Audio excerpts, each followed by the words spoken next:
It's Wednesday, November 5th, 2025, and the title here says must see footage. I wouldn't put that unless I had must see footage. So let's see what we're going to see. Let's start here. This is a refinery strike. This is the 14th Regiment capturing the drone strike at the Silvo refinery. So they're going to show you where it is, and then they're going to show you what's happening. And again, this isn't the only footage I'm going to show you. I'm even going to show you what it sounds like when a rocket hits a refinery in just a moment. So here's some of the images of the strikes, and yeah, you see multiple versions or views of these kinds of things. Yeah. Okay. So that's just one part. Okay. The Tuapse refinery halted, or depot or terminal halted fuel exports after drone attacks. Refinery stops, sources say. This is according to Reuters. So these strikes are actually having a significant effect. One of the most important substations, now we're talking about electrical substations, in Russia hit again last night. Ukrainian drones now freely traversing Moscow to hit elements of Russia's energy grid. And it's like they're working their way around Moscow, it appears. 750 kilovolt substation, Vladimir, Russia. The 750 Vladimir, Russia substation was one of the most powerful in Russia. It has again been successfully targeted. Ukraine has repeatedly struck this key node in Russia's energy grid, critical for power transmission and stability across the Vladimir region. And here are Ukrainian missiles striking the Oriole. At this hour, Oriole has been struck again and again. This is a power plant, a thermal power plant, for the second time in 5 days. Now, this is interesting because this shows us how the Ukrainians are doing things. Neptune missile attack, the same pattern hit in the Vladimir substation on October 31st, and then it was struck again on 4 November. So they seem to be hitting it and then coming back for another hit shortly thereafter. The power station in Oriole, Russia, was under attack last night. What makes this case interesting is that it was probably targeted by missiles, not just drones. And this is what the missile attack sounds like. Listen to this. Okay, you'll hear it in just a moment. Starting to hear it. It's going to come, and then it's going to kind of sound like it went away, and then you'll hear it again. Okay. How about that?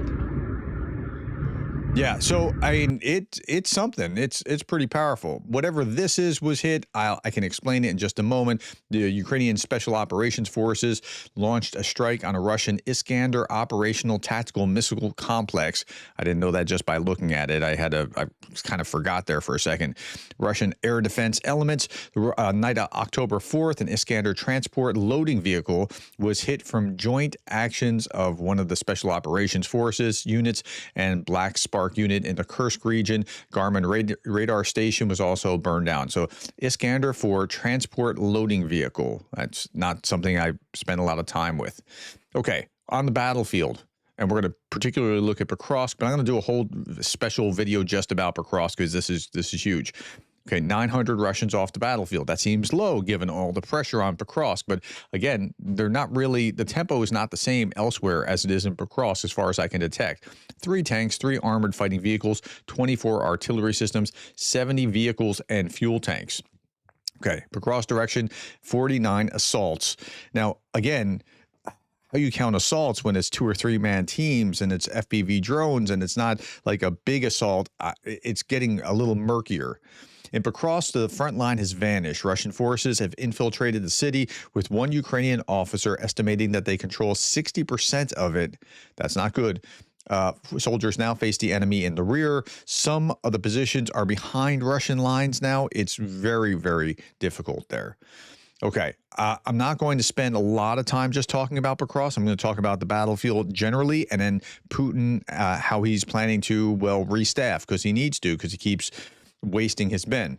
Ukraine's Signum drone unit published a video of a strike on a Russian BM-21 Grad multiple rocket launcher in the Seversk direction. The unit's FPV drone just slipped through a gap and sent the guest on a long journey. So the BMP is in here, and they can just slide right through here and then find it. Yep, there you go. Ukrainian forces destroyed a new drone. It's called Niaz Veshchiki Oleg. Tell me how I mispronounced that in the comments below. Named after the ruler of Kievan Rus, who could foresee the future. This knyaz clearly lacked the gift. It turned into a heap of smoking metal. So, yeah, I mean, it's... Okay, ladies and gentlemen, for my next trick, we're going to see a T-72 literally vanish. Drum roll, please. And here is the vanished, and here is a T-72 beforehand. And vanished, and beforehand, and more vanished. Like that, that's a T-72 tank after being just obliterated. It's amazing. Birds of Magyar unit targeted 3,657 Russian servicemen and over 90 units of armored vehicles just in October. This was just in October. Okay, duel of a Russian soldier with a stick. That's not going to work out so well. Yeah, that's if you have a stick versus an FPV drone, that FPV drone's likely going to win. Here's a soldier just talking about what he sees after a rocket blast. Just look at the devastation. Look at the damage here. I mean, everything is just like mixed into the ground. It's bad. This is what the battlefield looks like. Okay. Ukraine's defense intelligence has released another video claiming a strike on a headquarters of the Rubicon unit. If you don't know who the Rubicon unit is, these are the FPV drone fighters on the Russian side that go after FPV drone units on the Ukrainian side. So knocking these guys out is really important. Right? One of Russia's most impactful drone formations, former Agat factory on the outskirts of Avdiivka, and that's where they finally targeted and figured out where they were and hit that target. And so those drone operators are no longer operating drones. Okay, this gentleman, well, gentleman might be not the right word, is complaining that he's never actually targeted. He's not an occupier because he never targeted civilians. Okay, I've been told that, and they shoot at people and at children and blow things up and so on. I've been told this many times. Well, I've never done that myself. Understand me. How could it be personal if you were going to, like, I only kill others? Like, that's right. That's what occupiers do. Occupiers do not necessarily kill civilians. Occupiers occupy someone's territory. Well, please excuse me. I don't want to be an occupier. Well, they trained me to kill soldiers. Okay, yeah, but you're still there on their land killing Ukrainians. So, okay, this is the Russian soldier trying to make sense of why he's in trouble. Okay. Let's see. Protests erupt in India over deception and deaths of Indians sent to fight for Russia. Posters showed photos of about 20 men in uniform. 2 have already been killed. Their bodies have not been returned. One of the posters reads, "Putin, stop killing innocent Indians." That's not likely. They've got to get help from somewhere, and here's one of the ways they're going to do it. St. Petersburg cuts migrants off from work. Delivery and taxi jobs are now banned for them. St. Petersburg has officially barred migrants from working as couriers or taxi drivers. On paper, the reason is that they claim that it's about fighting shadow employment, creating jobs for Russians, and improving service quality. In reality, thousands of people lost their income overnight, and now the best game in town is the Russian military. Now, this is on its face absurd. Russian unemployment is extraordinarily low because they don't have enough manpower to do the things that they need to do already because so much has been sucked into the military. So that's not the reason, but it's a shadow recruiting campaign. North Korea has also sent another 5,000 troops to Russia. Yonhap reports that the personnel are formally being deployed as engineers and construction workers to help rebuild infrastructure, but South Korean intelligence sees signs that new groups are being prepared for further deployment to the front. According to Seoul, around 10,000 North Korean soldiers are already positioned near the Russian-Ukrainian border, with 1,000 North Korean sappers engaged in demining operations. Around 2,000 North Korean troops have been sent to Russia. That about 2,000 of them have already been killed in the war. So that's another way. 144,000 Russian families have contacted Ukraine to find missing soldiers, according to Kyiv. That's a lot. In October, Ukraine confirmed 159 Russian POWs, some from Egypt, Kazakhstan, Uzbekistan, Belarus. Most said that they fought for cash to avoid prison. But 144,000 Russian families contacting Ukraine trying to find their sons, or I suppose there's a few daughters in there.